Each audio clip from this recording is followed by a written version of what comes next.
সিংহ ৰাশিৰ বন্ধু বান্ধৱীসকল 1 পৰা 7 এপ্ৰিল 2026 সপ্তাহটো আপোনাৰ বাবে এটা বিশেষ সময় হ'ব পাৰে। এই সপ্তাহত গ্ৰহ নক্ষত্ৰৰ অৱস্থান এনেকুৱা হৈছে যে জীৱনৰ বহু দিশত আচৰিত পৰিৱৰ্তন দেখা যাব পাৰে। কিছুমানৰ বাবে এই সময়টো সফলতাৰ নতুন দৰ্জা খোলাৰ সময়, আনহাতে কিছুমানৰ বাবে সতৰ্ক হৈ আগবঢ়াৰ সময়। ধন সম্পত্তি, কৰ্মজীৱন, প্ৰেম আৰু দাম্পত্য জীৱনত কেনেকুৱা পৰিস্থিতি আহিব, গুপ্ত শত্ৰুৰ পৰা সাৱধান থাকিব লাগিব নেকি, আৰু কোন তাৰিখ আপোনাৰ বাবে সকলোতকৈ শুভ হ'ব, এই সকলো গুৰুত্বপূৰ্ণ কথা আমি এই ভিডিঅ'টোত সম্পূৰ্ণভাৱে আলোচনা কৰিম। সেয়েহে ভিডিঅ'টো শেষলৈকে নিশ্চয় চাই থাকিব, কাৰণ শেষত মই আপোনালোকক কিছুমান বিশেষ প্ৰতিকাৰো ক'ম যিয়ে আপোনাৰ ভাগ্য শক্তিশালী কৰিব পাৰে। বেছি পলম নকৰি আহক তেন্তে আৰম্ভ কৰোঁ। প্ৰথমতে আহিছোঁ ধন সম্পত্তি। সিংহ ৰাশিৰ বন্ধু বান্ধৱীসকল, এতিয়া জানোৱা হওক সপ্তাহটোৰ আপোনালোকৰ ধন সম্পত্তি আৰ্থিক অৱস্থা কেনেকুৱা থাকিব। 1 পৰা 7 এপ্ৰিল 2026 এই সময়ছোৱা গ্ৰহ নক্ষত্ৰৰ অৱস্থান অনুসৰি দেখা যায় যে ধনৰ ক্ষেত্ৰত মানে টকা পইচাৰ ক্ষেত্ৰত কিছুমান ভাল সুযোগ আহিব পাৰে, কিন্তু তাৰ লগতে সতৰ্কতাৰ অত্যন্ত প্ৰয়োজন। এই সপ্তাহৰ আৰম্ভণিতে হঠাতে কিছুমান খৰচ বৃদ্ধি পাব পাৰে, বিশেষকৈ ঘৰ সংসাৰৰ কাম, পৰিয়ালৰ প্ৰয়োজন বা কিবা মেৰামতিৰ বাবে টকা খৰচ হ'ব পাৰে। সেইবাবে এই সময়ত টকা পইচা খৰচৰ কৰাৰ আগতে অলপ চিন্তা কৰি সিদ্ধান্ত লোৱাটো খুবেই গুৰুত্বপূৰ্ণ। কিন্তু ভাল কথা হৈছে যে এই সপ্তাহৰ মাজভাগত অৰ্থাৎ প্ৰায় 3 আৰু 4 এপ্ৰিলৰ পিছত টকা পইচাৰ ক্ষেত্ৰত অলপ সুবিধা দেখা যাব পাৰে। যিসকল লোকে ব্যৱসায় কৰে তেওঁলোকৰ বাবে নতুন গ্ৰাহক, নতুন কামৰ সুযোগ আহিব পাৰে। কিছুমান সিংহ ৰাশিৰ লোকৰ বাবে পুৰণি ধন উভতাই অহা বা পুৰণি দেনা পাওনা আদায় হোৱাৰ সম্ভাৱনা দেখা যায়। চাকৰি কৰা লোকসকলৰ ক্ষেত্ৰতো এই সপ্তাহত টকা পইচাৰ দিশত কিছুমান ভাল খবৰ আহিব পাৰে। কিছুমানৰ বাবে অতিৰিক্ত ইনকামৰ সুযোগ বা সৰু কোনো লাভৰ সম্ভাৱনা দেখা যায়।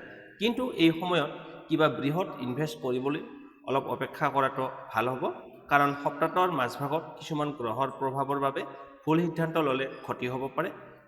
আন এটা গুৰুত্বপূৰ্ণ কথা হৈছে এই সপ্তাহত কিছুমান লোকৰ ক্ষেত্ৰত বন্ধু বা চিনাকি মানুহৰ পৰা টকা বিষয়ত প্ৰেছাৰ আহিব পাৰে।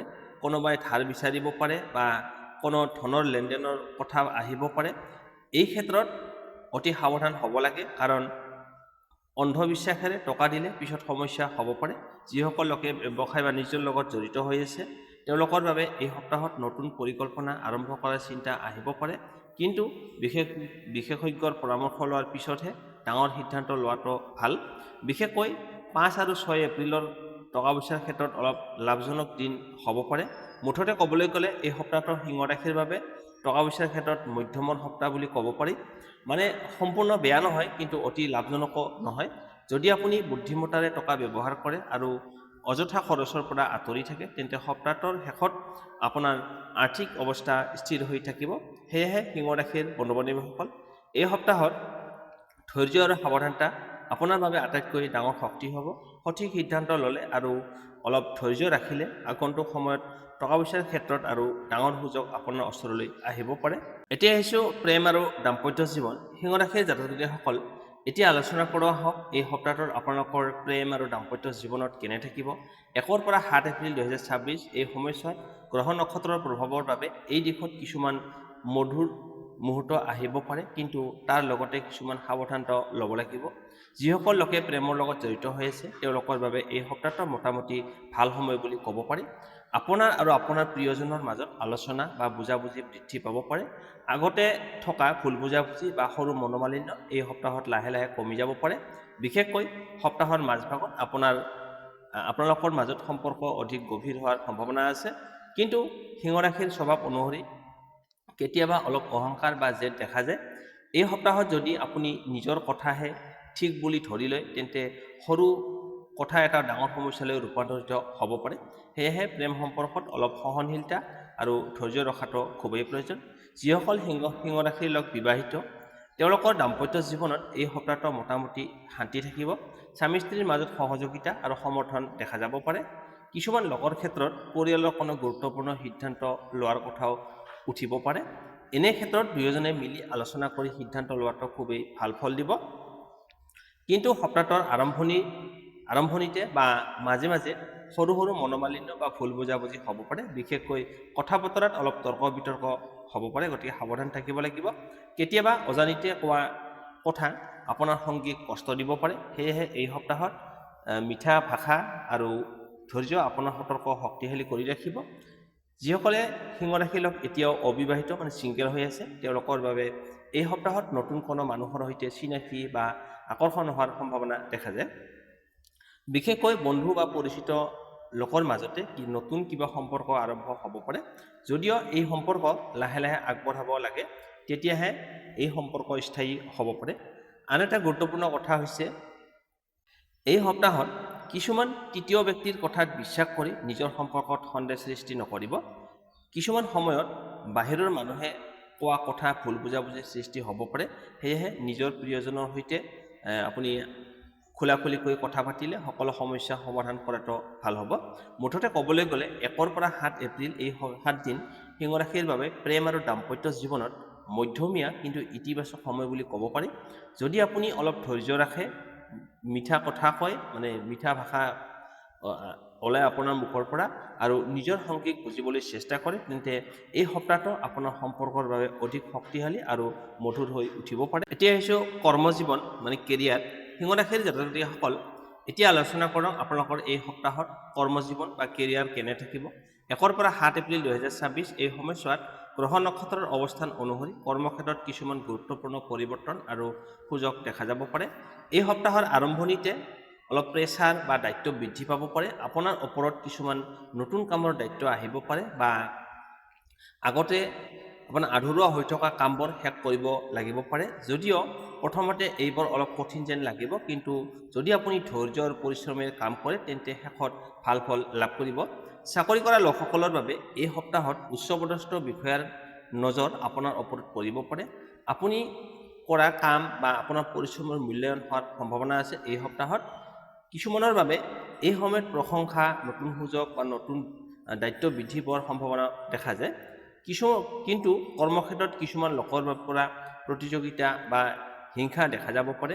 আপোনাৰ সফলতা দেখি কিছুমান সহকৰ্মীয়ে আপোনাৰ বিপক্ষে কথা ক'ব পাৰে বা বাধা সৃষ্টি কৰিব পাৰে। সেয়েহে এই সপ্তাহত নিজৰ কামত মনোযোগ ৰাখিব আৰু অযথা তৰ্ক বিতৰ্ক নকৰাটোৱে ভাল হ'ব।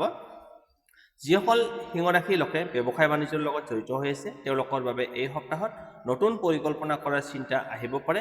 কিছুমান নতুন গ্ৰাহক বা নতুন যোগাযোগৰ সুযোগ আহিব পাৰে। বিশেষকৈ সপ্তাহৰ মাজভাগত ব্যৱসায়ত অলপ লাভ বা উন্নতি দেখা যাব পাৰে। যিসকল লোকে চাকৰি বিচাৰি আছে, তেওঁলোকৰ বাবে এই সপ্তাহত কিছুমান ভাল খবৰ আহিব পাৰে। নতুন সাক্ষাৎকাৰৰ সুযোগ বা নতুন কামৰ পথ খুলিব পাৰে। যদিও সকলো কথা একেবাৰে সহজ নহয়, তথাপি ধৈৰ্য ৰাখিলে আগন্তুক সময়ত সফলতা লাভ কৰিব পাৰে। আন এটা গুৰুত্বপূৰ্ণ কথা হৈছে, এই সপ্তাহত কৰ্মক্ষেত্ৰত কিছুমান সিদ্ধান্ত খুব ভাবি চিন্তি ল'ব লাগে। হঠাতে কৰা সিদ্ধান্ত বা খৰধৰ কৰিলে পিছত সমস্যাৰ সৃষ্টি হ'ব পাৰে। সেয়েহে অভিজ্ঞ লোকৰ পৰামৰ্শ লোৱাটো আপোনাৰ বাবে উপকাৰী হ'ব। মুঠতে ক'বলৈ গ'লে 1 পৰা 7 এপ্ৰিল এই 7 দিন সিংহ ৰাশিৰ বাবে কৰ্মজীৱনত পৰিশ্ৰম আৰু উন্নতিৰ সময়। যদি আপুনি নিজৰ লক্ষ্যত দৃঢ় থাকে আৰু মনোযোগেৰে কাম কৰে, তেন্তে এই সপ্তাহত আপোনাৰ কেৰিয়াৰত নতুন সফলতাৰ পথ মুকলি কৰিব। এতিয়া আলোচনা কৰক এই সপ্তাহত আপোনালোকৰ জীৱনত গুপ্ত শত্ৰুৰ প্ৰভাৱ কেনে থাকিব। 1 পৰা 7 এপ্ৰিল 2026 এই সময়ছোৱাত গ্ৰহ নক্ষত্ৰৰ অৱস্থান অনুসৰি দেখা যায় যে কিছুমানৰ ক্ষেত্ৰত আপোনালোকক অলপ সতৰ্ক হৈ থাকিব লাগিব। এই সময়ত কিছুমান মানুহে আপোনাৰ মুখত ভাল কথা ক'লেও পিছত হিংসা বা অসন্তোষ কৰিব পাৰে। বিশেষকৈ কৰ্মক্ষেত্ৰত বা ব্যৱসায়ত আপোনাৰ উন্নতি দেখি কিছুমান লোক সন্তুষ্ট নহ'ব পাৰে। তেওঁলোকে আপোনাৰ কামত বাধা দিবলৈ বা আপোনাৰ নামত ভুল কথা ক'বলৈ চেষ্টা কৰিব পাৰে। সেয়েহে এই সপ্তাহত অতি বিশ্বাস কৰা অভ্যাসটো অলপ কমাব লাগে। সকলো কথা সকলো মানুহক কোৱাটো ভাল নহয়। নিজৰ গুৰুত্বপূৰ্ণ পৰিকল্পনা বা ব্যক্তিগত কথা কেৱল বিশ্বাসযোগ্য মানুহৰ লগতহে ভাগ কৰিব। বিশেষকৈ কৰ্মক্ষেত্ৰত কিছুমান সহকৰ্মীয়ে আপোনাৰ বিপক্ষে গোপনে আলোচনা কৰিব পাৰে বা আপোনাৰ কামত ভুল বিচাৰি উলিয়াবলৈ চেষ্টা কৰিব পাৰে। কিন্তু যদি আপুনি নিজৰ কাম সঠিকভাৱে কৰি থাকে আৰু সত্যৰ পথত থাকে, তেন্তে কোনো গুপ্ত শত্ৰুৱে আপোনাক ডাঙৰ ক্ষতি কৰিব নোৱাৰে। আন এটা গুৰুত্বপূৰ্ণ কথা হৈছে, এই সপ্তাহত বন্ধু বা পৰিচিত মানুহৰ মাজতো কিছুমান লোক আপোনাৰ সফলতাত জ্বলিব পাৰে, ঈৰ্ষান্বিত হ'ব পাৰে। সেয়েহে সকলো কথাত অন্ধবিশ্বাস নকৰিব আৰু নিজৰ সিদ্ধান্ত নিজে বুজি ল'ব। কিন্তু ভাল কথা হৈছে যে সিংহ ৰাশিৰ স্বভাৱতে সাহসী আৰু শক্তিশালী ৰাশি, সেয়েহে গুপ্ত শত্ৰু থাকিলেও তেওঁলোকে আপোনাৰ ওপৰত অধিক দিন প্ৰভাৱ বিস্তাৰ কৰিব নোৱাৰিব। যদি আপুনি ধৈৰ্য ৰাখে আৰু নিজৰ কামত মনোযোগ ৰাখে তেন্তে শেষত সত্য আৰু পৰিশ্ৰমে আপোনাক সফলতা দিব। মুঠতে ক'বলৈ গ'লে এই সপ্তাহত গুপ্ত শত্ৰুৰ পৰা বাচি থাকিবলৈ সতৰ্কতা, ধৈৰ্য আৰু বুদ্ধিমত্তা আপোনাৰ আটাইতকৈ ডাঙৰ শক্তি হ'ব। নিজৰ লক্ষ্যৰ পৰা বিচলিত নহ'ব আৰু ইতিবাচক মনোভাৱ ৰাখিব, তেন্তে কোনো বাধাই আপোনাক উন্নতিত ৰখাব নোৱাৰিব। এতিয়া জনোৱা হওক এই সপ্তাহত আপোনালোকৰ বাবে কোনটো তাৰিখ শুভ, কোন সংখ্যা শুভ আৰু কি ৰং ব্যৱহাৰ কৰিলে আপোনালোকৰ ভাল হ'ব। মানে কিছুমান সহজ প্ৰতিকাৰ যিবোৰ পালন কৰিলে আপোনাৰ ভাগ্য অধিক শক্তিশালী হ'ব পাৰে। শুভ তাৰিখ এই সপ্তাহত আপোনাৰ বাবে বিশেষকৈ 2 এপ্ৰিল, 5 এপ্ৰিল আৰু 6 এপ্ৰিল তাৰিখ এই তিনিটা দিন যথেষ্ট শুভ বুলি ধৰা হয়। এই দিনবোৰত যদি আপুনি নতুন কাম আৰম্ভ কৰে, গুৰুত্বপূৰ্ণ সিদ্ধান্ত লয় বা টকা পইচাৰ সৈতে জড়িত কাম কৰে তেন্তে ভাল ফল লাভ কৰাৰ সম্ভাৱনা বৃদ্ধি পাব পাৰে। শুভ সংখ্যা এই সপ্তাহত আপোনাৰ বাবে শুভ সংখ্যা হৈছে 1, 3 আৰু 9। এই সংখ্যাবোৰ আপোনাৰ আত্মবিশ্বাস আৰু সৌভাগ্য বৃদ্ধি কৰিব পাৰে। কেতিয়াবা গুৰুত্বপূৰ্ণ কাম বা সিদ্ধান্ত লওঁতে এই সংখ্যাবোৰৰ ওপৰত গুৰুত্ব দিব পাৰে। শুভ ৰং সিংহ ৰাশিৰ বাবে এই সপ্তাহত সোণালী, হালধীয়া আৰু কমলা ৰং অত্যন্ত শুভ বুলি গণ্য কৰা হয়। এই ৰঙৰ কাপোৰ পিন্ধা বা এই ৰঙৰ কিবা বস্তু ব্যৱহাৰ কৰিলে ইতিবাচক শক্তি বৃদ্ধি পায় আৰু আত্মবিশ্বাসো বাঢ়িব। এটি প্ৰতিকাৰ এই সপ্তাহত ভাগ্য শক্তিশালী কৰিবলৈ কিছুমান সহজ প্ৰতিকাৰ পালন কৰিব পাৰে। প্ৰথম প্ৰতিকাৰ, ৰবিবাৰে সূৰ্য দেৱতাক পানী অৰ্পণ কৰক। 2 নম্বৰ, প্ৰতিদিনে পুৱা সূৰ্য উঠাৰ পিছত ওম সূৰ্যায় নমঃ এই মন্ত্ৰটো 11 বাৰ জপ কৰক। 3 নম্বৰ, সম্ভৱ হ'লে দৰিদ্ৰ বা অভাৱী মানুহক অলপ গুড় বা গুম আটা দান কৰি দিয়ক। 4 নম্বৰ, পিতৃ-মাতৃ বা বয়োজ্যেষ্ঠ লোকৰ আশীৰ্বাদ লোৱাটো আপোনাৰ বাবে খুবেই শুভ বুলি গণ্য কৰা হয়। এই সহজ প্ৰতিকাৰবোৰ পালন কৰিলে আপোনাৰ জীৱনত থকা নিগেটিভ শক্তি কমি যায় আৰু সৌভাগ্য, শান্তি আৰু সফলতা লাহে লাহে বৃদ্ধি পাব পাৰে। সিংহ ৰাশিৰ বন্ধু-বান্ধৱীসকল, এয়া আছিল আপোনালোকৰ 1 পৰা 7 এপ্ৰিল 2026 লৈকে আপোনালোকৰ সাপ্তাহিক ৰাশিফল।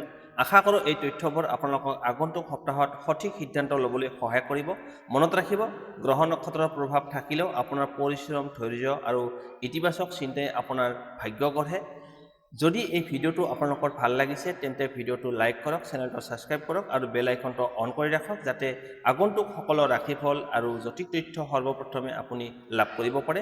আৰু কমেণ্টত নিশ্চয় লিখিব আপুনি কোন ৰাশিৰ মানুহ আৰু লগতে কোন ঠাইৰ পৰা এই ভিডিঅ'টো চাই আছে। আপোনাৰ মতামত আমাৰ বাবে খুবেই মূল্যৱান।